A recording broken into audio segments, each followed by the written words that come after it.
India news में आपके साथ मैं हूं राजीव। इंडिया न्यूज आपके लिए दुनिया का सबसे तेज बुलेटिन न्यूज 222 लेकर आया है सिर्फ 22 मिनट में दुनिया की 222 खबरें। जी हां, बस सिर्फ 22 मिनट आप बने रहिए हमारे साथ। पूरी दुनिया की एक खबर हम आपको देंगे। बुलेटिन की शुरुआत बड़ी खबर से। विवादित पोस्टर लगाने के आरोप में आम आदमी पार्टी नेता दिलीप पांडे समेत 5 लोगों को गिरफ्तार किया गया है। दिलीप पांडे को पहले जामनगर पुलिस स्टेशन ले जाया गया, हालांकि बाद में उन्हें न्यू फ्रेंड्स कॉलोनी थाने ले जाया गया।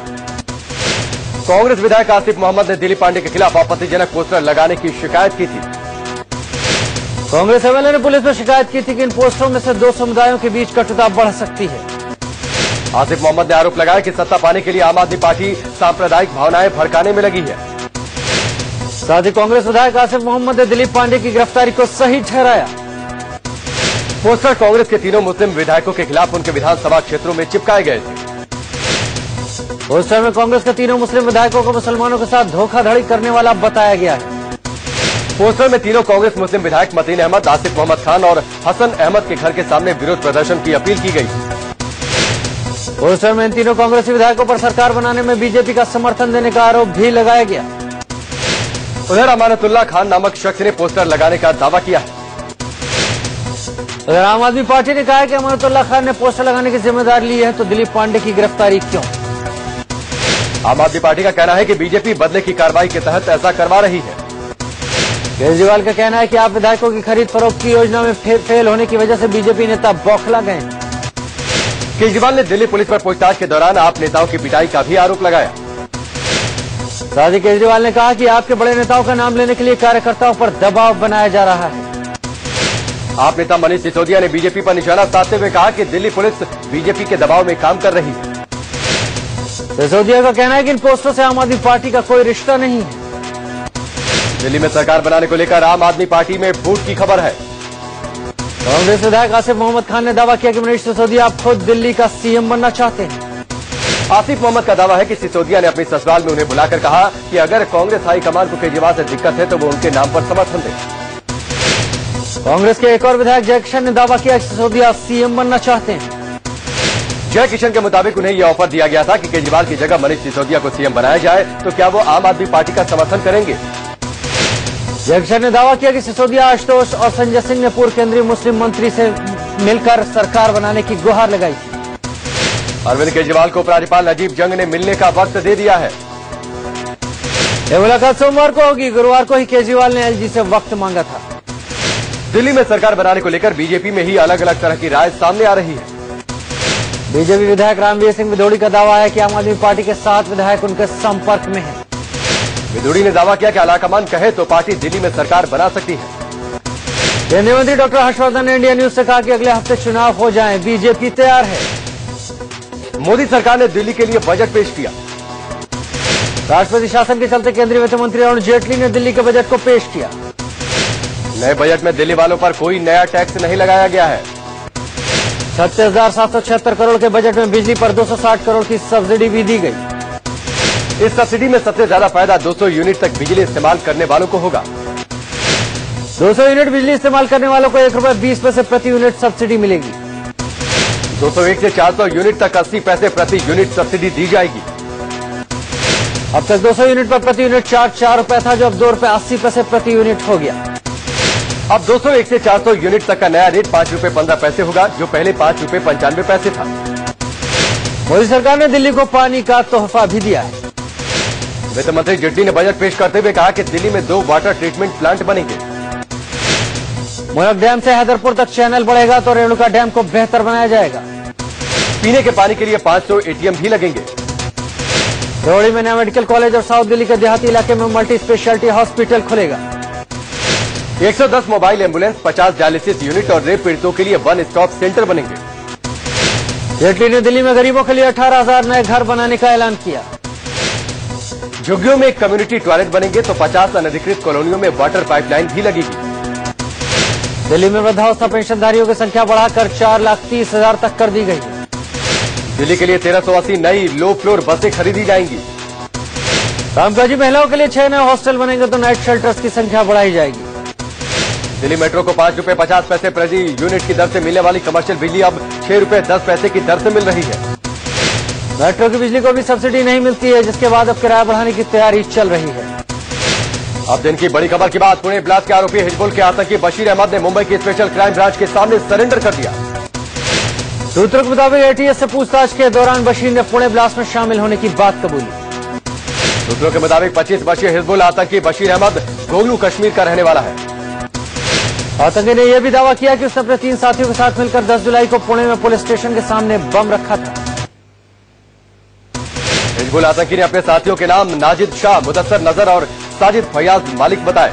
पूछताछ में इस आतंकी ने इस बात का भी खुलासा किया कि इनकी योजना 20 जुलाई को दक्षिणी मुंबई में एक 5 स्टार होटल में भी धमाका करने की।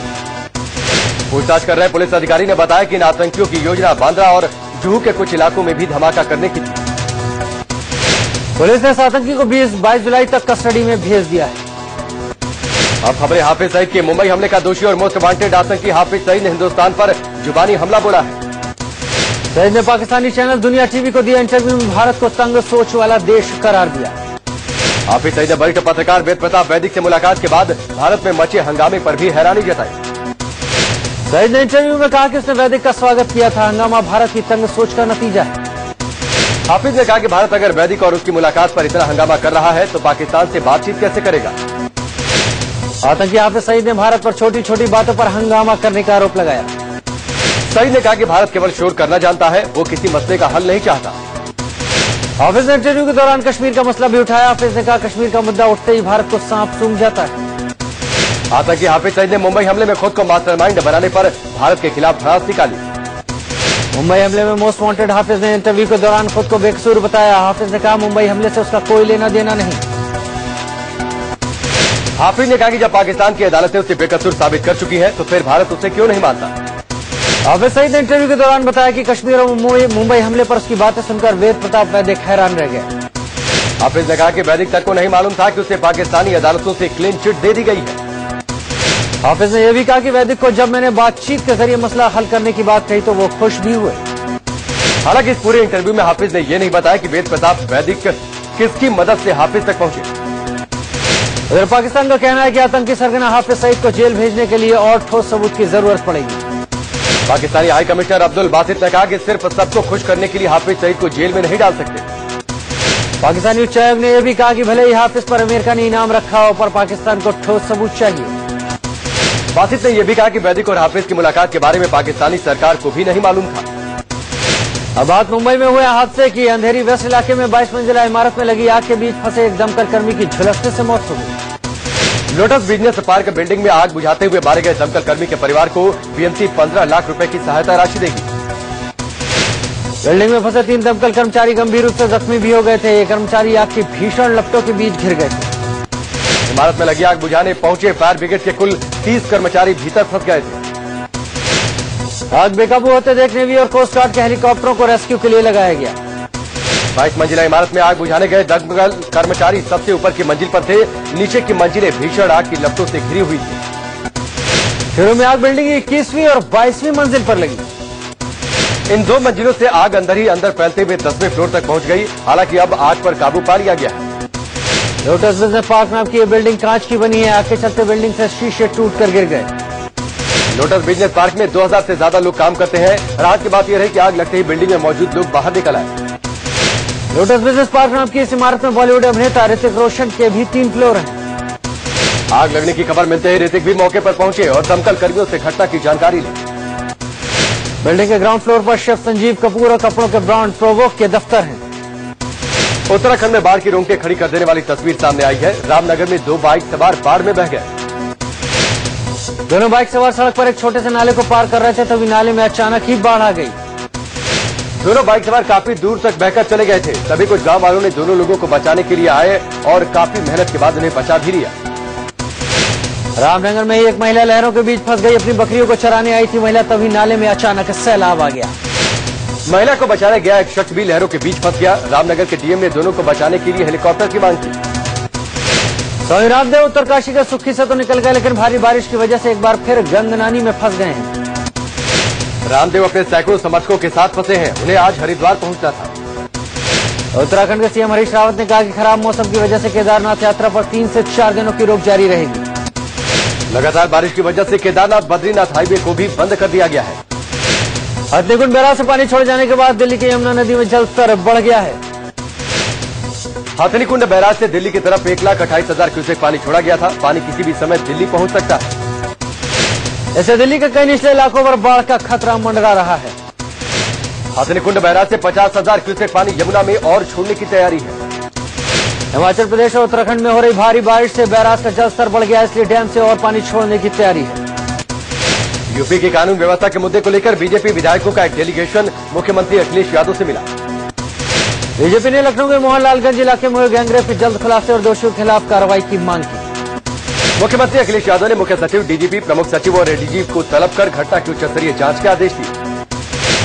पुलिस ने गैंगरेप केस में 3 संदिग्ध लोगों को हिरासत में लिया है। पुलिस ने वो गाड़ी भी बरामद कर ली जिससे महिला को अगवा किया गया था। मृतक महिला लखनऊ के पीजीआई अस्पताल के लैब में काम करती थी। प्राइमरी स्कूल के कैंपस में उसकी लाश मिली थी। मुंबई सदर थाने में 23 जून को नाबालिग लड़की के रेप के मामले में पुलिस ने 2 आरोपियों को गिरफ्तार किया है। जन्मदिन की पार्टी में कोल्ड ड्रिंक में नशीली दवा मिलाकर लड़की का रेप किया गया था। दोनों आरोपी ने गुनाह कबूल कर लिया। यूपी के बस्ती में एक लड़की से 2 बार गैंगरेप किया गया। मामला वापस लेने के लिए पीड़ित लड़की को आरोपी डरा धमका रहे हैं। इस मामले में किसी की गिरफ्तारी नहीं हुई है। मुंबई सटे मीरा रोड इलाके में एक मॉल में पुलिस ने छापामारी कर सेक्स रैकेट का पर्दाफाश किया। सेक्स रैकेट मसाज पार्लर की आड़ में चलाया जा रहा था। पार्लर के मैनेजर को पुलिस ने गिरफ्तार कर लिया। हरियाणा के हिसार में एक रिटायर्ड कर्नल की गोली मारकर हत्या करने पर पड़ोसी पर रिटायर्ड कर्नल की हत्या का आरोप लगा है। रिटायर्ड कर्नल मर्डर केस में 5 लोगों के खिलाफ मामला दर्ज हो चुका है। आपसी रंजिश में हत्या का शक है। नोएडा के सेक्टर 21 में एक छात्र का शव मिलने से सनसनी फैल गई। उसका शव स्टेडियम में एक पेड़ से लटका मिला। यूपी के रायबरेली में एक मकान गिरने से एक ही परिवार के 3 बच्चों समेत 4 लोगों की मौत हो गई। यूपी के श्रावस्ती में एक बेकाबू ट्रक ने एक दुकान और एक घर को रौंद डाला। लुधियाना के बसंत एवेन्यू में 4 लुटेरों ने दिन दहाड़े प्रॉपर्टी डीलर के घर से 15 लाख रुपए की नकदी और गहने चोरी कर लिए। लुटेरों ने लूट को अंजाम देने के लिए प्रॉपर्टी डीलर की पत्नी और नौकरानी को गन पॉइंट पर बंधक बनाया। राजस्थान में अजमेर के नया बाजार में दिन दहाड़े शातिर ठगों के गिरोह ने सराफा व्यापारी से 3,50,000 के ज्वेलरी ठग लिया। ठग ज्वेलरी की दुकान में ग्राहक बनकर दाखिल हुए। गिरोह में 2 महिला और 2 पुरुष शामिल थे। ठगों की तस्वीर दुकान में लगे सीसीटीवी कैमरे में कैद हो गई। मुंबई से सटे मीरा भायंदर में नौघर पुलिस ने चेन स्नैचरों की गैंग के 3 लोगों को गिरफ्तार किया। चेन स्नैचरों के गिरोह के पास से पुलिस ने 5 लाख रुपए के 19 तोला सोने के गहने बरामद किए। यूपी के इटावा में एक आइसक्रीम की दुकान पर रंगदारी न मिलने पर दबंगों ने मारपीट की। उन्होंने दुकान का सारा सामान भी बाहर फेंक दिया। पुलिस ने मामला दर्ज कर लिया है, लेकिन आरोपियों की अभी तक गिरफ्तारी नहीं हो पाई। दिल्ली के मयूर विहार में 315 किलो गांजा बरामद किया गया। पुलिस ने 2 लोगों को भी गिरफ्तार किया। एक टेम्पो में गांजा छुपा कर रखा गया था। 15 दिन पहले ही पास के अशोकनगर से 400 किलो गांजा पकड़ा गया था। राजस्थान की जोधपुर जेल में बंद नाबालिग से रेप के आरोपी आसाराम के समर्थक पीड़ित के घर वालों को लगातार धमकी दे रहे हैं। पीड़ित के घर वालों के 23 जुलाई को होने वाले बयान से पहले पुलिस ने धमकी देने आए एक शख्स को गिरफ्तार कर लिया। यूपी के बहराइच में जहरीला खाना खाने से एक ही परिवार के 3 सदस्यों की मौत हो गई, जबकि 2 सदस्यों की हालत गंभीर बनी है। लोगों के मुताबिक पीड़ित परिवार ने एक दुकान से गेहूं खरीदा था। सभी सदस्यों ने उससे बनी रोटी खाई थी, जिसके बाद उनके पेट में तेज दर्द शुरू हो गया। बिहार के हाजीपुर के गोरौल प्रखंड में मिड डे मील खाने से 33 बच्चे बीमार हो गए। मिड डे मील में 3 छिपकलियां गली हुई हालत में थी। खाना खाते ही बच्चों को उल्टियां होने लगी। सभी बच्चों को अस्पताल में भर्ती कराया गया।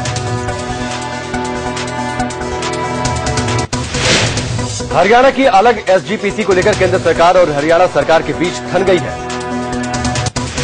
केंद्रीय गृह मंत्रालय ने अलग हरियाणा एसजीपीसी को गैर कानूनी करार देते हुए तुरंत वापस लेने की हिदायत दी।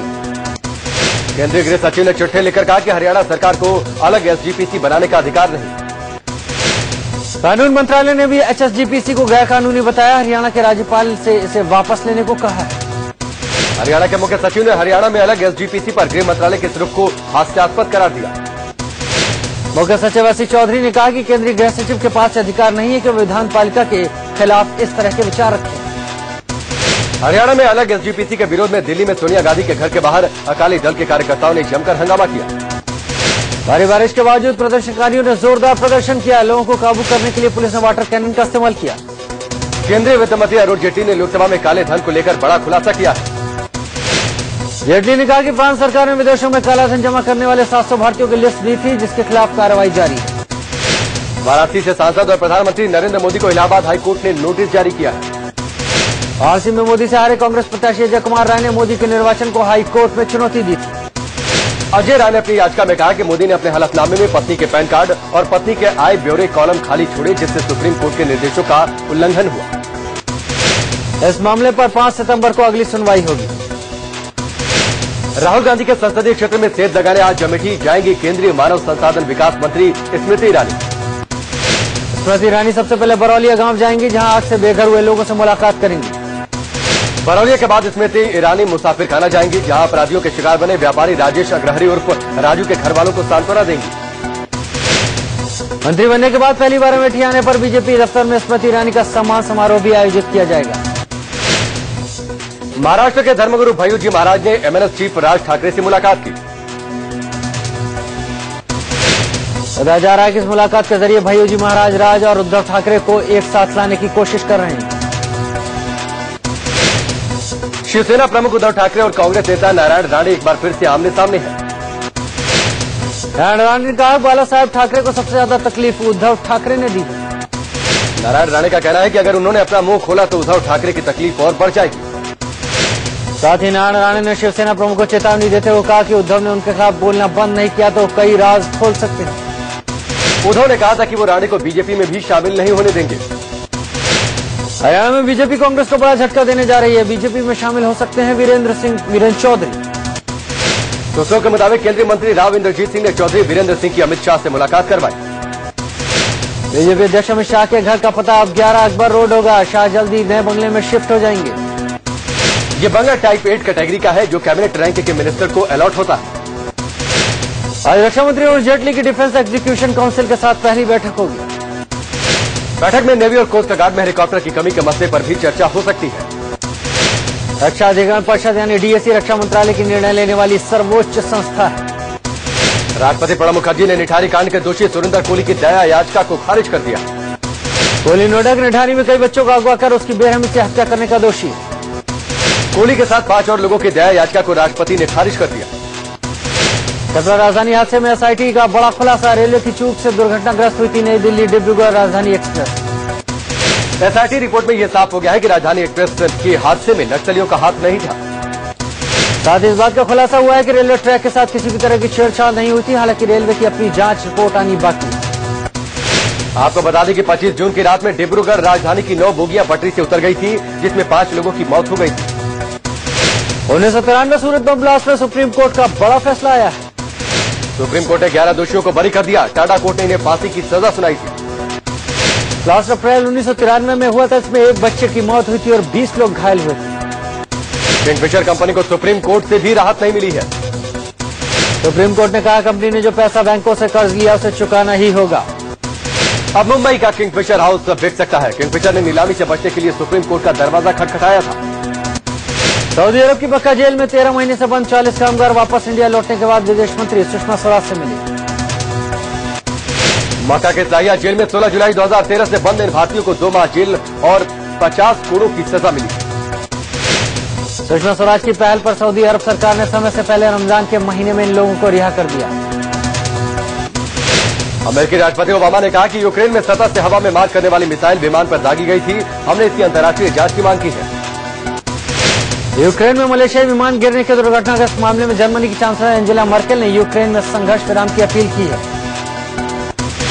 एंजेला ने कहा कि यूक्रेन में जो हो रहा है उसके लिए रूस की जिम्मेदारी बनती है। यूक्रेन संकट का राजनीतिक हल निकालना जरूरी है।